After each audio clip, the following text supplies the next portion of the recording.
Welcome to Marvel Champions Podcast, a podcast about Marvel Champions, the card game. I am your host, Scott, and with me, as always, my co-host, Ryan. Hey, do you hear that? Do you hear that? It's X-Force. Oh, X-Force. X-Force. Yeah. Big pockets. Yes, pouches everywhere. Awesome. I know people are excited for this one. I was excited for this one. What do you think? Yeah, I mean, so I've been thinking about it, like, I hope this isn't the new norm, but, like, getting a box in August and a wave through the fall and winter. I was so ready for some new content. Like, I've been jonesing for it for, like, the past 6 months. When did Mutant Genesis come out? August of last year.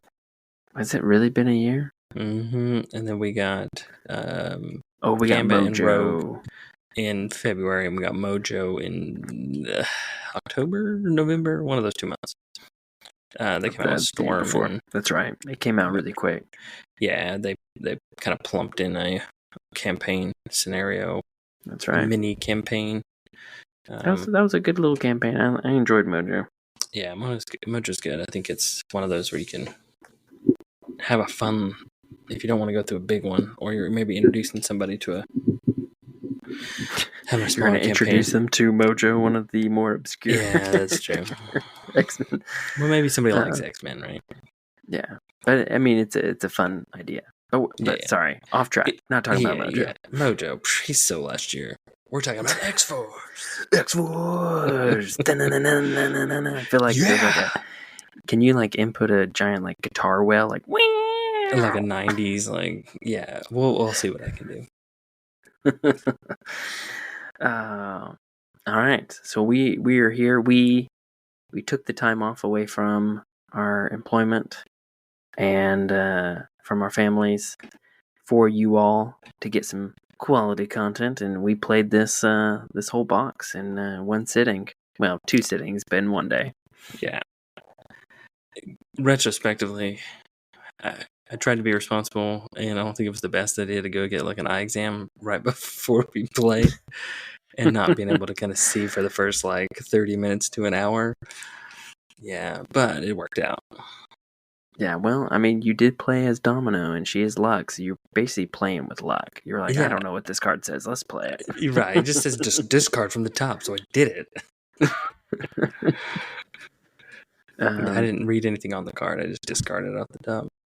Yeah. But we talked about it, and we decided that we'll just do like a general overview, no spoilers, for anybody that's listening or kind of wondering if they should get it or not. And then we should, and then after that we'll do some more spoiler stuff. And then there's just so much to talk about. We won't be able to get it all in this episode, so there'll be some follow-up episodes. But yeah, I think we'll have some good like focus highlight episodes on maybe a few of the villains per episode, and definitely the heroes deserve their own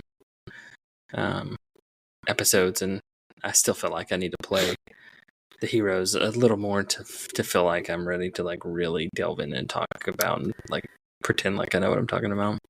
Yeah, and you know, congratulations, Scott. This is the first box / hero / anything Marvel Champions that has come out since we've started our podcast. Yes. So these are our first reviews. Yes, no more previews. They're now reviews. We've evolved. Marvel Champions Podcast is evolving to reviewing content now. Well, I mean, technically we have been doing some champion checkups, which is in essence a review of swords. True that. All right, man. All right, so we start with heroes, maybe? Or should we delve right into villains and the campaign? What we typically think of as the campaign. Yeah, let's just kind of set up first with the heroes. I played as Cable. You Domino. Domino, yeah. You better say Deadpool? Deadpool for a second. Yeah, I don't know what that was about. We haven't gotten Deadpool yet. Or have we? Did we? So I played Cable. I did not play his pre-con. I played a variation of it. There was some changes I made that I felt were better for my play style. But I did play leadership. And then I played Justice. She comes with Justice, but I pretty much threw out, I think, half of pretty much every single one of her Justice cards I took out. I think I kept in Feral, the side scheme, and Overwatch turned out to be a good combo with us working together. Yeah. Cable likes the Thwart. Yeah. That's the word on the street. So those are the heroes that we started off with, and then I don't think we made any deck alterations throughout the campaign. No, I'm with you. I think we pretty much ran from like beginning to end, maybe like one card here or there, but no big changes at all. Yeah, there's definitely some shaving I could have done, but I never ended up doing it.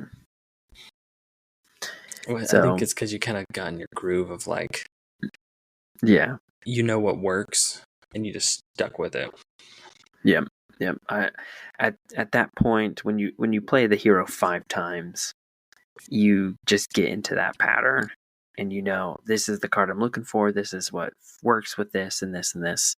And that's one thing that we learned about these heroes. Like a lot of heroes, is there are some that are, when you play with them right off the bat, they're doing damage and thwarting and all these things, and there's some that just need time to set up, to really get some cards down that really gets their engine going.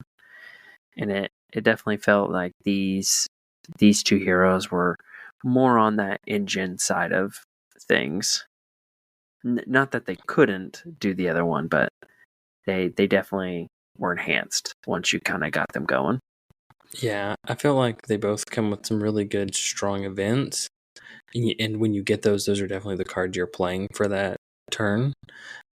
But there's some definite upgrade supports that are almost like a have to have to really be successful.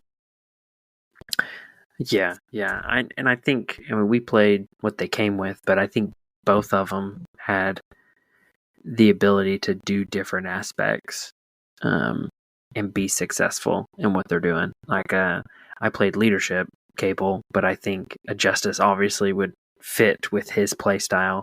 But I think you could do potentially a protection build and an aggression build with him and be fairly successful with how he plays. Yeah, I think I want to go back through and create some good protection and aggression decks with Domino. I think her base defense being so high, and you kind of get with her basic powers. In some cases, like one of her really good upgrades can really boost those, but I also felt like they weren't like key. Her using a basic power on her turn wasn't like completely necessary for her to be successful, which is nice. Yeah, it didn't seem like you were using her basic powers to do thwarting or attacking a lot. You were doing other things with it. Whereas Cable, it kind of seemed I was doing more with his basic because of the way his cards lay out. Right. And his ability, being able to ready. Mm-hmm. Yeah. Which, when we were trying to get these decks right, that's why I changed it, because it just didn't feel like his precon was effective with what he was trying to do. Like, there wasn't a whole lot of allies in his precon, and if you get them out, they're expensive, so you don't want to necessarily just use them to block anything. So you're blocking more with Cable, which means he's exhausted and you can't do his abilities as much. So that's why I did some changes, because I wanted to stay up more to be able to use him. He's got great stats once he's got his one side scheme, his Technovirus Purge out. So now, would you say, as if you were newer to the game, would Cable be a decent, like, pretty low complexity hero to recommend to somebody?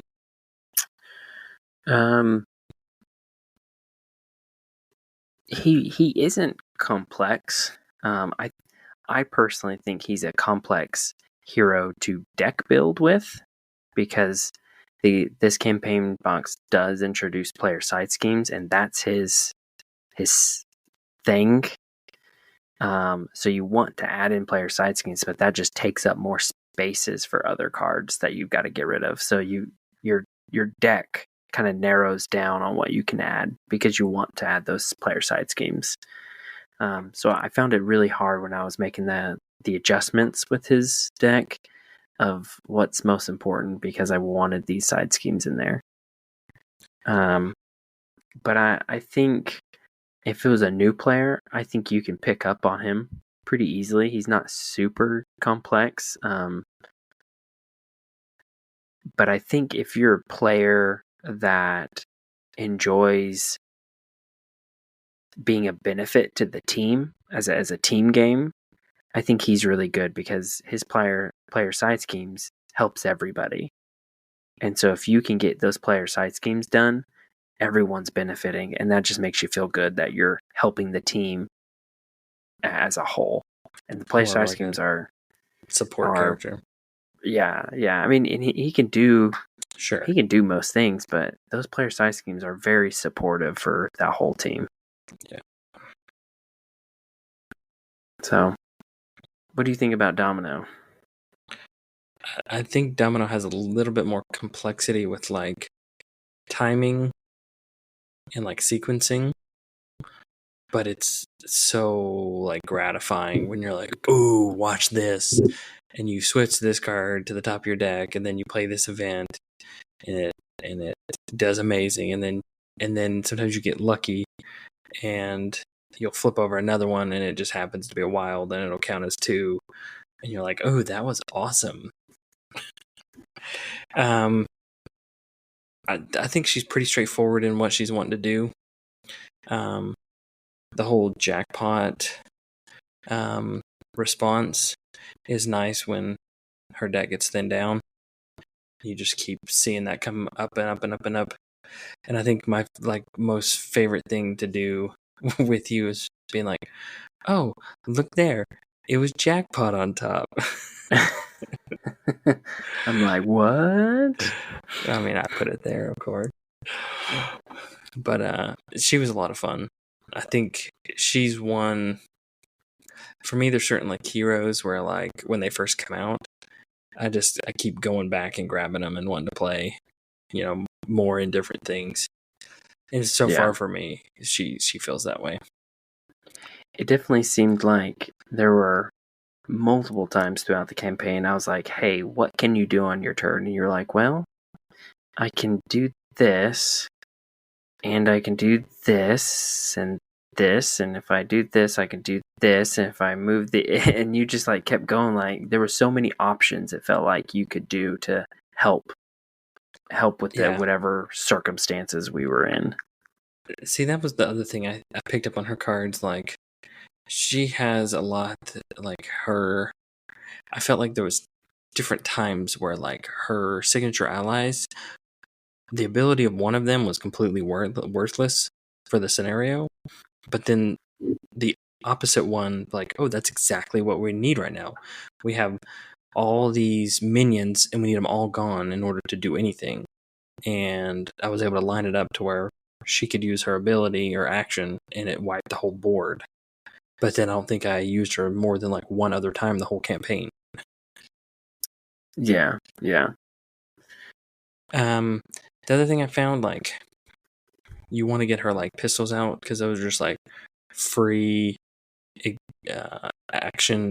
hero actions, exhaust, discard, and you just kind of, like, pump those out. But I had a couple of the games where, like, I just couldn't get those going, but I was able to still be successful. Yeah. It seemed like she had different.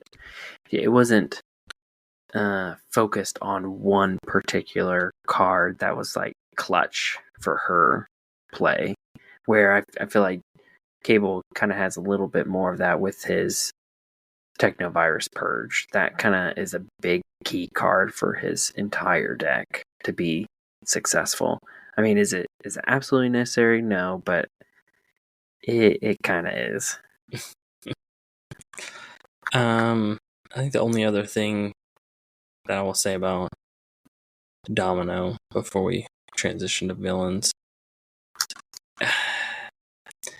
her team up card, I know it's technically not a team up card, but I can never, I don't think I used the Posse card one time out of 5 games.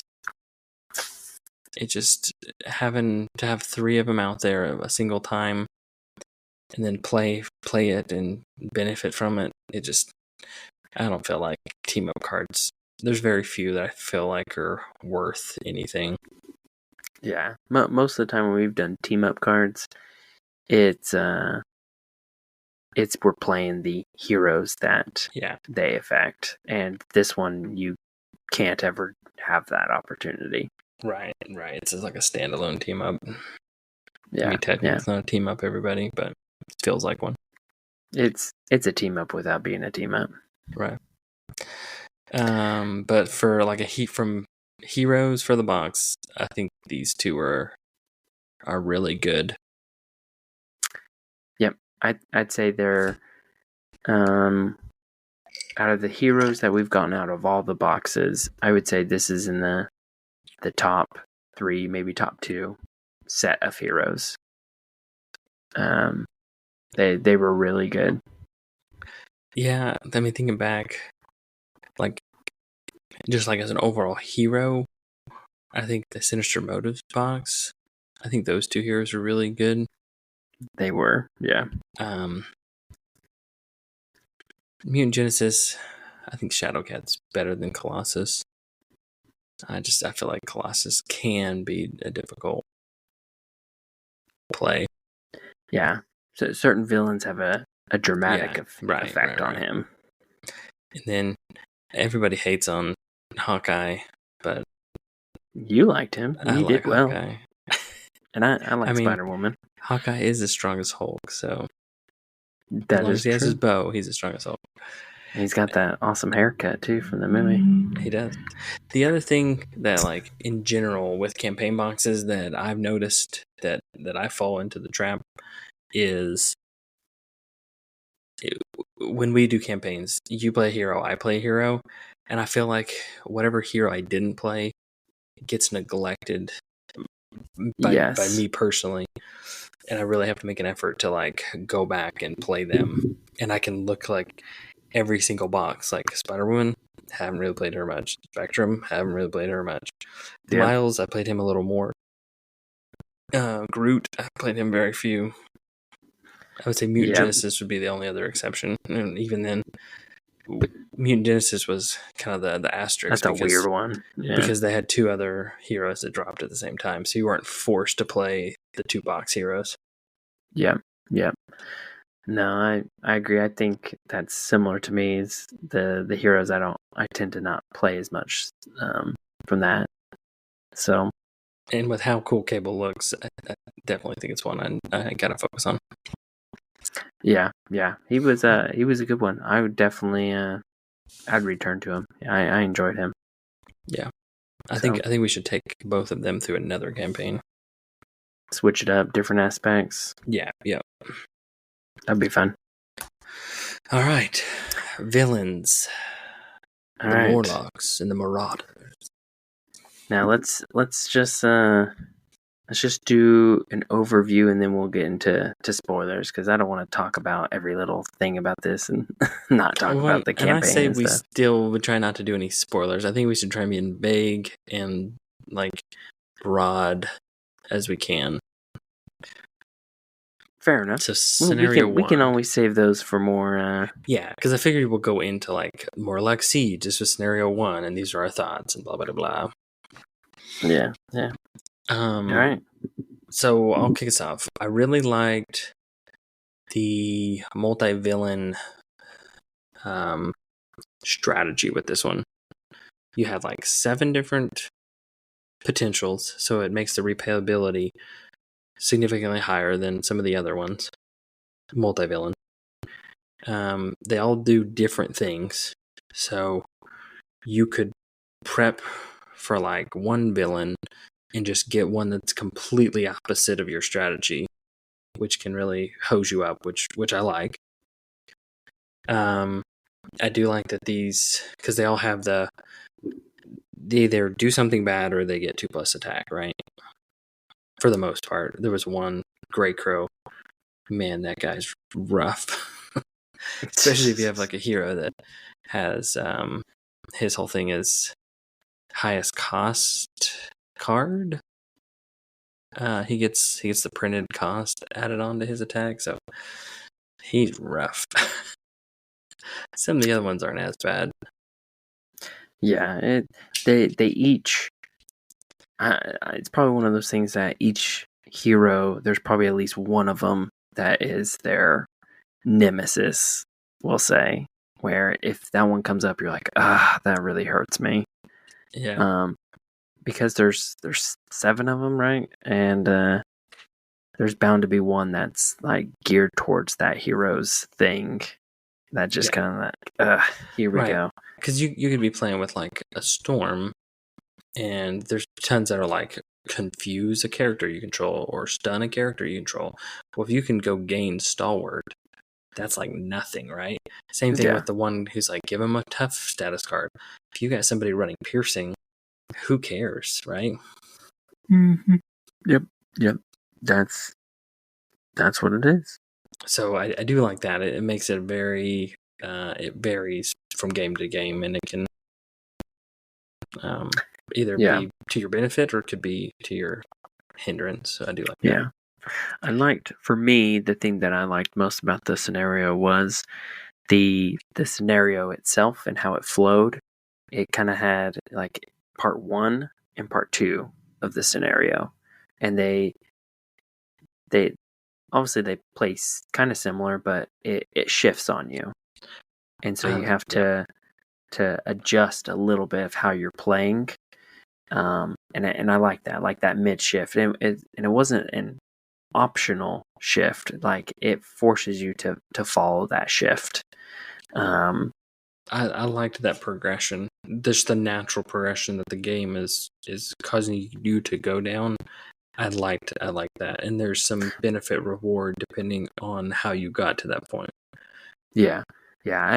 It's that the mechanisms of the scenario plays into the story that you're doing, versus like just a traditional Marvel Champions game. It's just the villain's just attacking you and you're attacking them.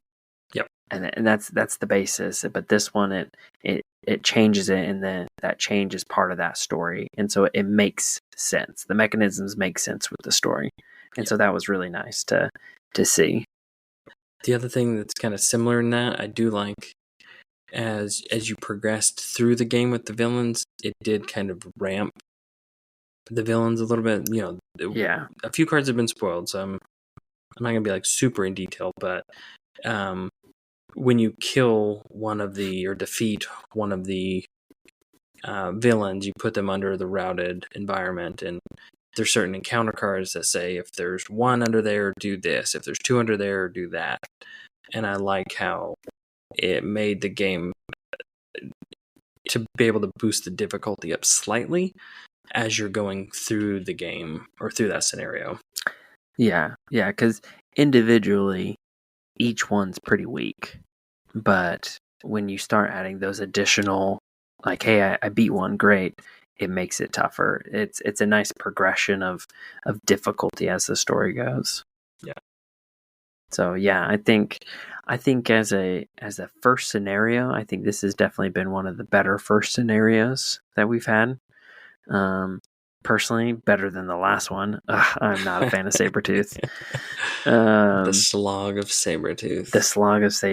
But this one I thought was a good way to start off this campaign. To whet your palate. Yes. I think the only other thing that I think I want to point out is, you know, as you progress through the game, or at some point in the game, the Morlock allies come out, and it kind of changes a little bit of play style. Because normally you're like, sure, just throw an ally in front of the attack. Well, with this scenario, if the Morlocks die, you lose, right? And you've got to go and protect them, which I liked that. Thematically, it felt like you were doing that on the choices you had. Yeah. That's what I was saying, is that it's just there's a story behind the mechanisms and in the scenario. So yeah, good. Yeah, overall, I'm with you. I thought it was really good. Replayability is up there, and I definitely think it's one that outside of the campaign I want to play a lot more.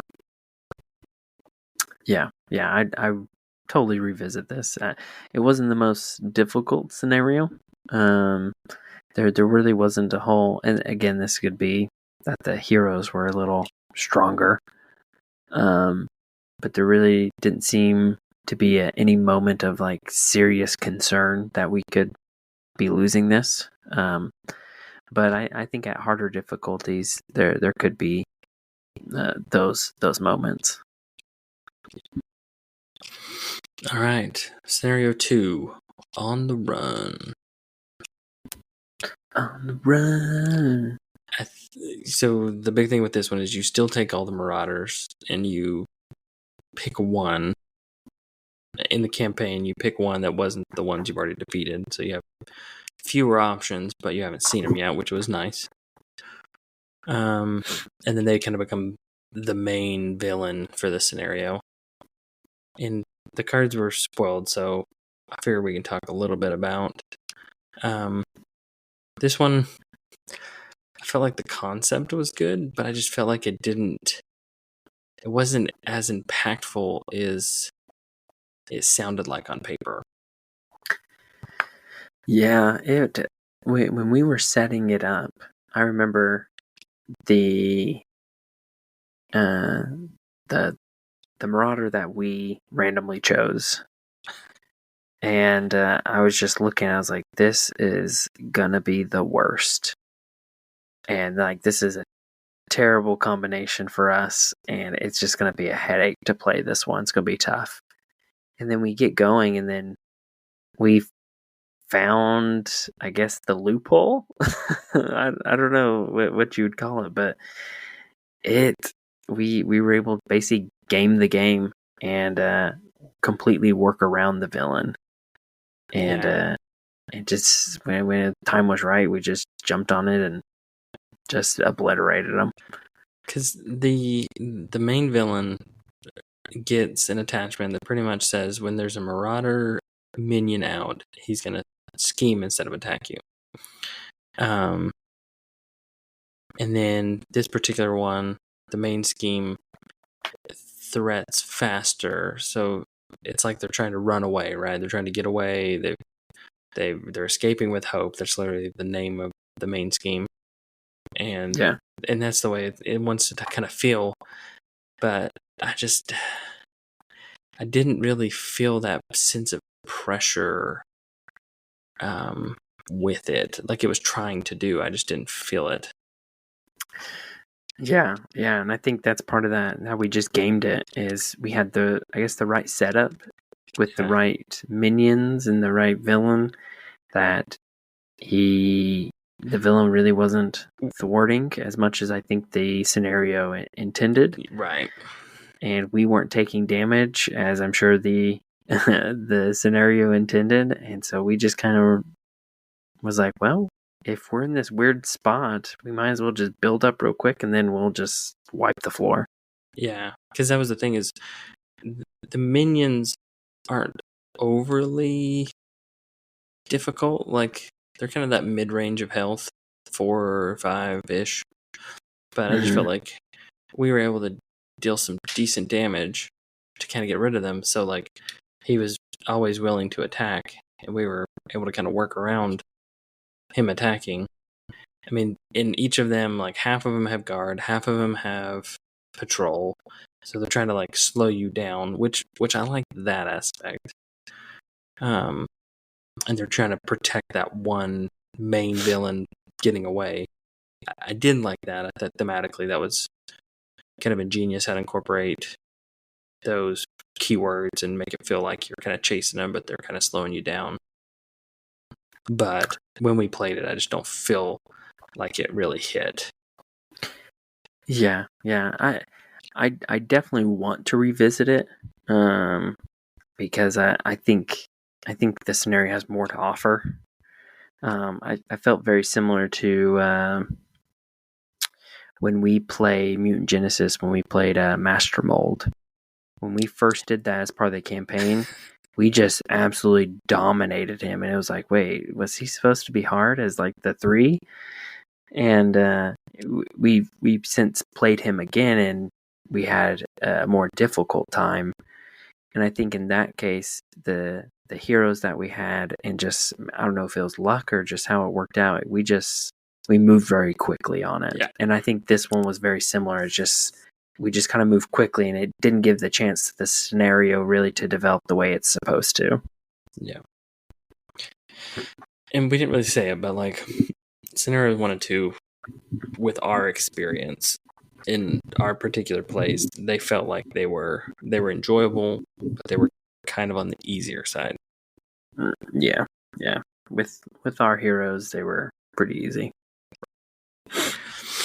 All right, take us to your boy, scenario 3. My boy, Juggernaut. So he came in.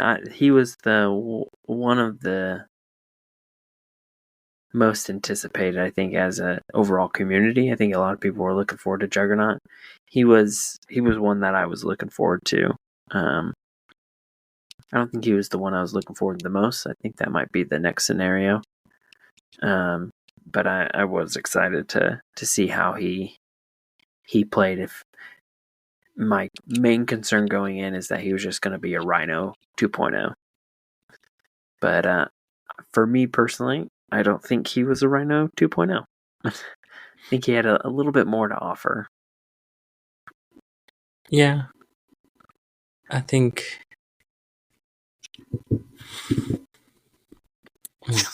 I don't think he was as difficult as I was anticipating him to be. And I don't know if it's just we were able to kind of, I just felt like we were able to put our thumb on him early and then just keep our thumb on him the whole time. Yeah, no, I agree. I think we, his scenario with the cards that have been revealed has a lot to do with his helmet. And we were able to, I guess, follow the mechanism they put in place with the helmet. And we were able to, he didn't get out of control. And I think that's where people could get in trouble with him, is as soon as he gets out of control, it's going to snowball on you quick. See, that was I think my biggest takeaway is I don't think we got the bad encounters cards at the right times. I think we kind of lucked out in that way. Because part of me felt like once we got his helmet flipped, he pretty much kept it off until the story progresses. There's different things where it makes his helmet come back on, but I felt like almost. Oh, and the other thing that I noticed was I don't feel like he added momentum counters as easily as I was making it out of my mind leading up to the campaign box. In my mind, I thought he was going to be able to add momentum counters much easier or much more frequently to make him really have that thematic feel of, oh, he's gaining momentum and he's charging at us. But it didn't hit.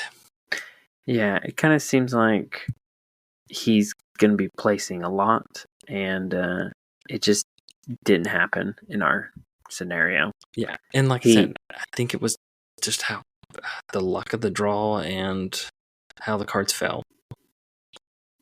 Yeah. Sorry, I could jump. No, you're good. He might be, I don't know if he's the biggest disappointment, because I'm not disappointed in him. True. I have fun playing him. but I definitely was anticipating more of like, oh my gosh, he's about to hit me again. For like 8 Or or like, 9, right? yeah, for like 8 or 9, or he's like, I can't block with my ally because that ally is just going to soak up 2 damage and he's going to be still dealing 6 to me.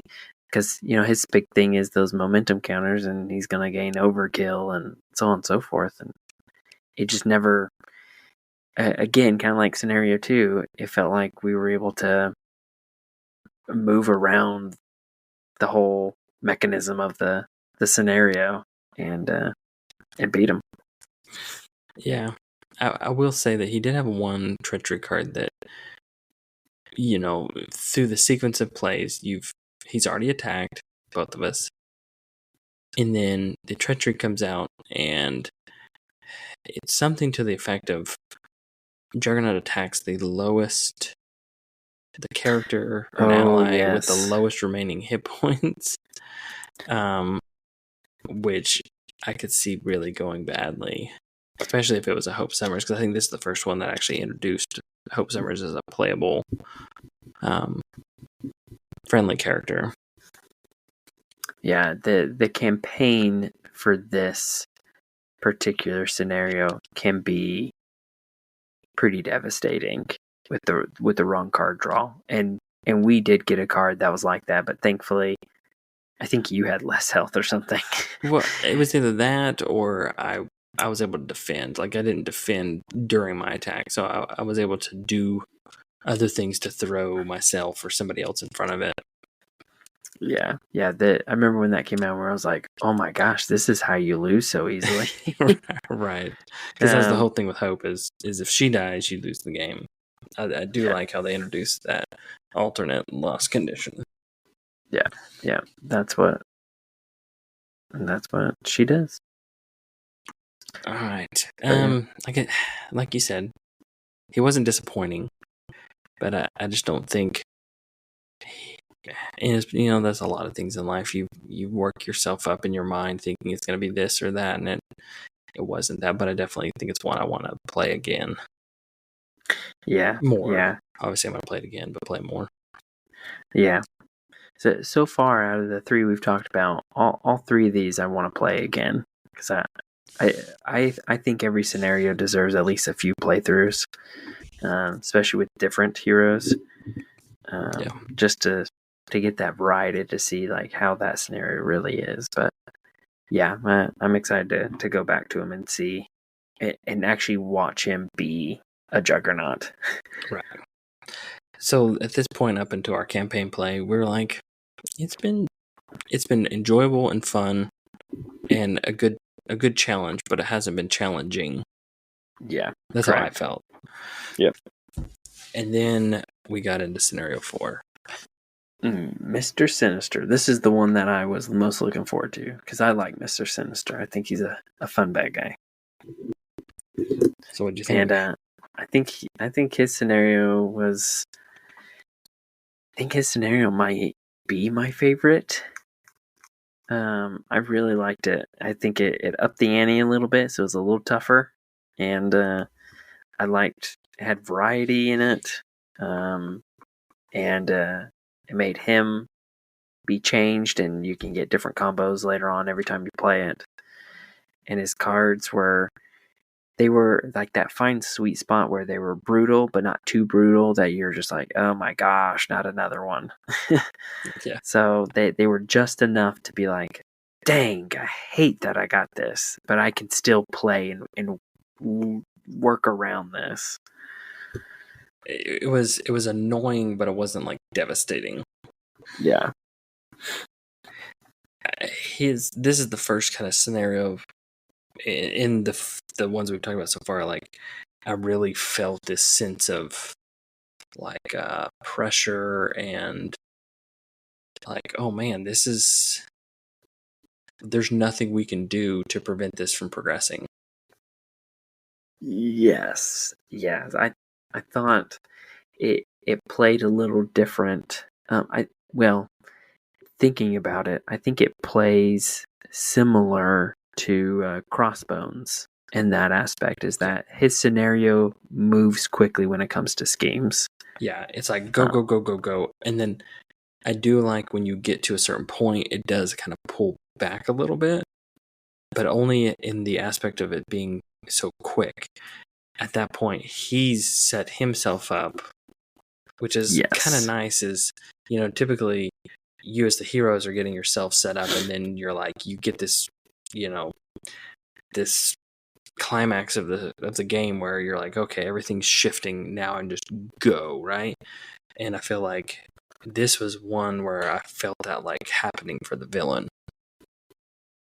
because when Yeah. he gets set up, then all his cards, it's like, if he has this attachment or superpower, or this one, do this and this, and it just made him worse. Yeah. I liked that he as well had progression in his development as we progressed as heroes. And so it was like an even pace. Like he's not weak at the beginning, but he just gets stronger. And I thought it was really fun. I enjoyed it. Yeah, this is where, like, for me, it picked up, and it was like, ooh, this one's no joke. We gotta like pay attention to what we're doing here. Yeah. I think that difficulty is what I wanted Juggernaut to be. I wanted it to be a moment of like, oh boy, what am I gonna do now?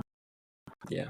So, but yeah, it was a fun one. He had a lot of fun cards that would change depending on how the scenario was set up and progresses. And I definitely will be revisiting him. And as a campaign is going along, the campaign fit along with it just like all the other ones and worked just fine. Yeah, he's a good villain. Yeah, I think a lot of people will like him. And like, he wasn't like overly difficult, but he wasn't a pushover. I liked he was a good, like, between medium and hard, right? Yeah. He was baked just right. Yeah, Mr. Sinister, stamp of approval. That was a good one. Yep. All right. Strife. Number 5. The big baddie. Boss. Oh.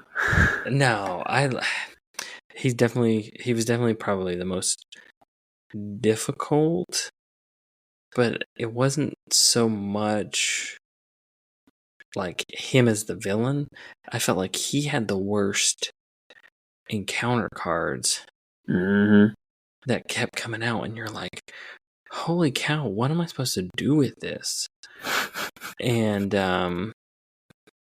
so he has some attachments that come out to the players, and they vary, but some of them are just like devastating, and it like completely stops you. Like, I had a turn where like I physically couldn't play any cards due to the limitations that it puts on you, and I had a completely like wasted turn.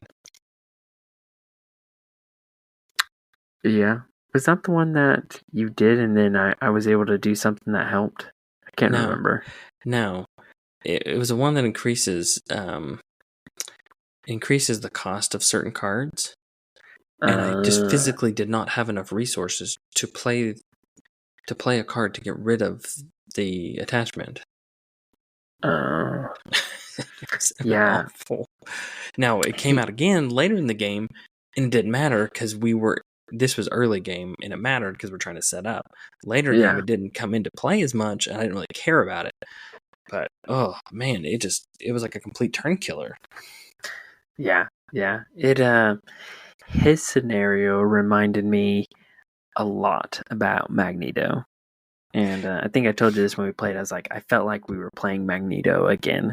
It's different. I mean, there are some differences.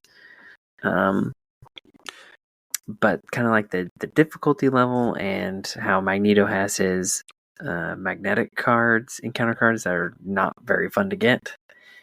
That's what it felt like him, is he had these encounter cards that were just like, oh, I don't want that. That's rough. Yeah.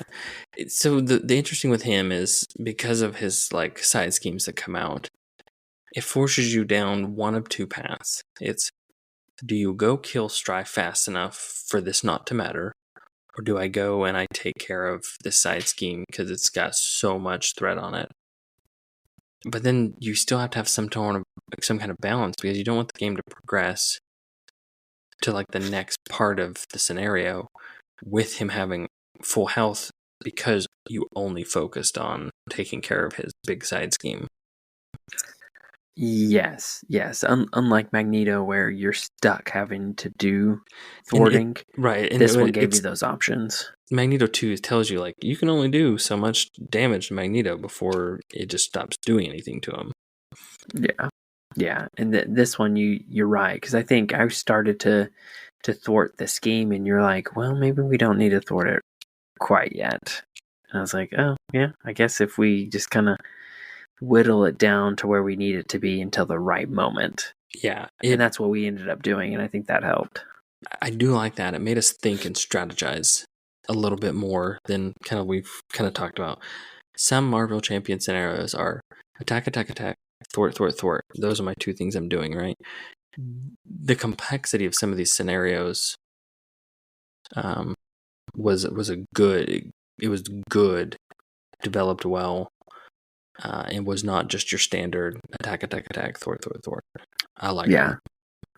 Yeah, and his scenario, just like earlier scenarios in this box, when it change, it kind of forces you to change to the next main scheme, whether you want to or not, and it's rough. his 2B is it gives you a bonus, but then it also puts a penalty on that bonus, and that penalty is rough. Is rough, and it's amazing. Well, I mean, the card's been released, but it's the his left to your fate 2B. Yeah. And it's each identity gets 2+ hand size. Yay! Increase the resource cost to pay each player card by 1. Oh, and you don't realize how. Yeah.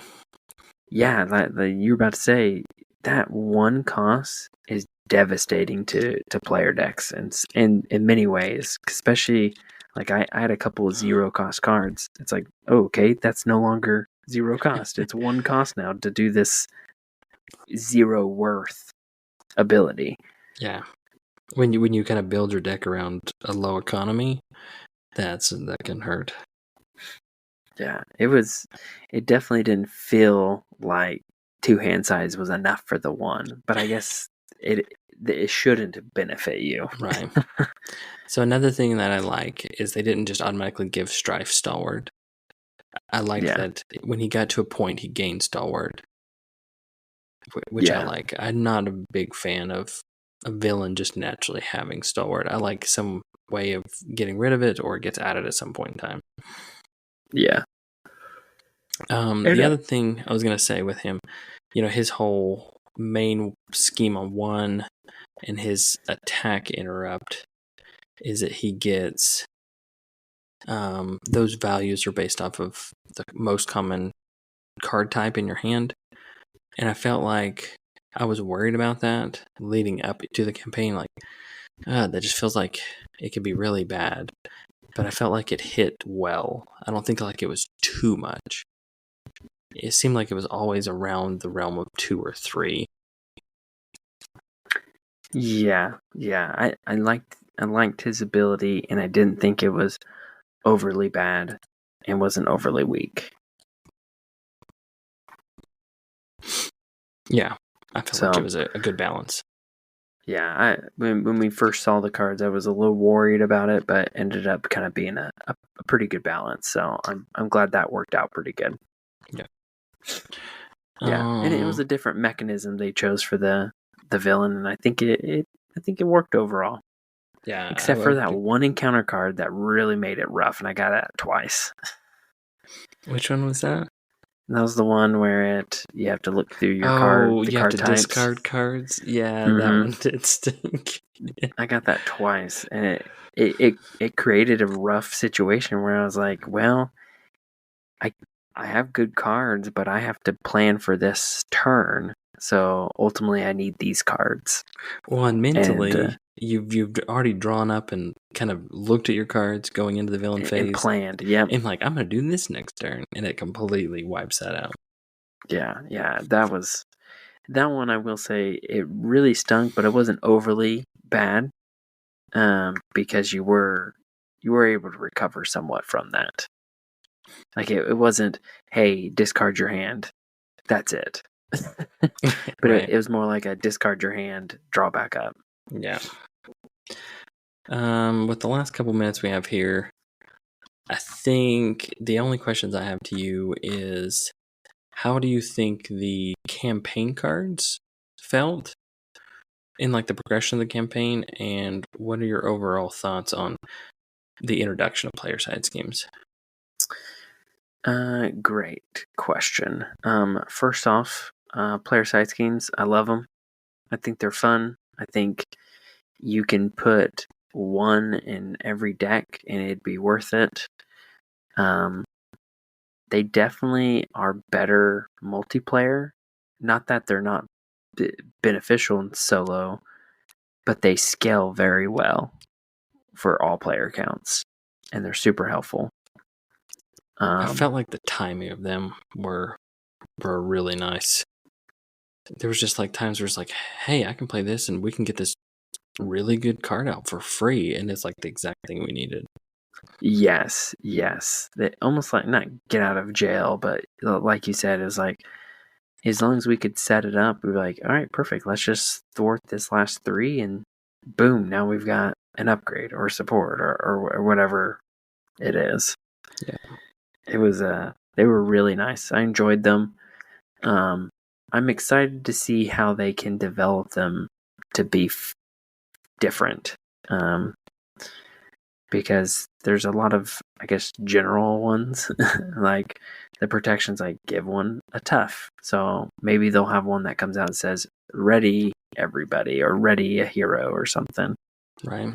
So I'm excited to see what type of side schemes they have in the wing to complement the ones that have been released.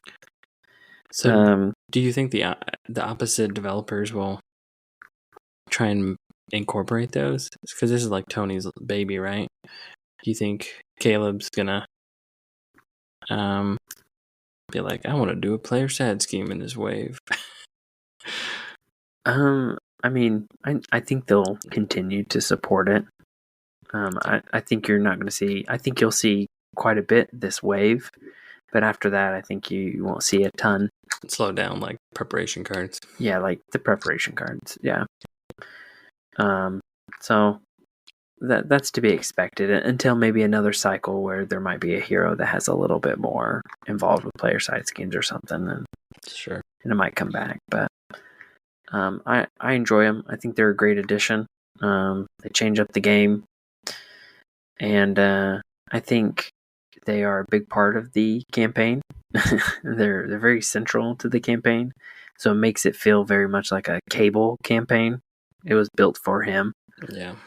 But I think those campaign cards definitely helped in the campaign, and maybe some ways made him too strong.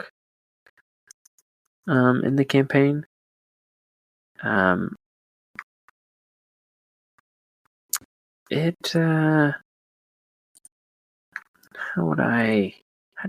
do I feel about this campaign?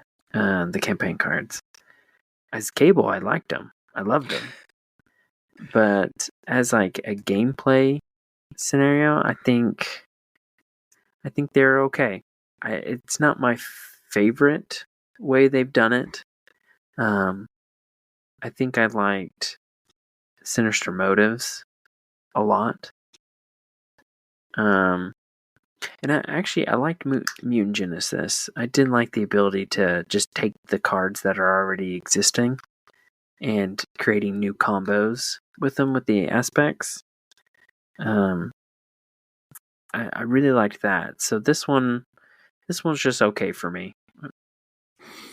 I like them in the sense of the rollover that they provided. Because I think if you're playing a campaign, the campaign rules makes the games slightly harder than a standard scenario.